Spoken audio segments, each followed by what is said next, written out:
Back to school also brings up a big topic, bullying.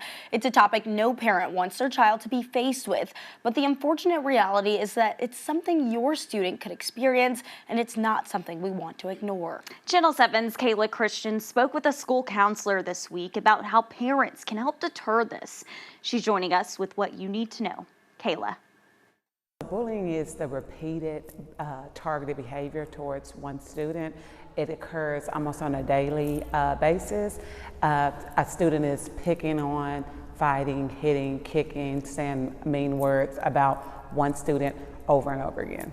Bullying can happen to anyone, but the ramifications, if it's gone unchecked, can have a lasting impact. Being bullied can mess up a student's self-esteem. They may not look at themselves the same. They may not think they're worthy. They may not feel respected or loved. Also, it messes up their academics. They may start having failing grades. They may not want to come to school. That in addition to expressing fear of one particular student and a lack of interest in extracurricular activities. Bullying can also come in the form of a group picking on one or more individuals. A study by Yale revealed that those who experience bullying are up to 9 times more likely to have suicidal thoughts than non-victims. Because of this, parents are encouraged to talk to their kids one-on-one about bullying.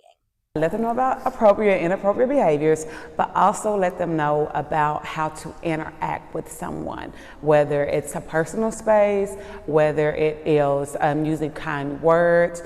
To make sure they aren't being bullied, don't become a bully themselves, and know what to do if someone else falls victim.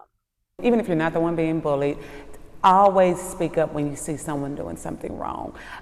Tell an adult, tell that person to leave this person alone. Golden rule, treat others how you want to be treated. How would it make you feel if somebody was being mean to you? How would you feel if somebody was being unkind or saying unkind things to you? And if you wouldn't want that to happen to you, then don't do it to others.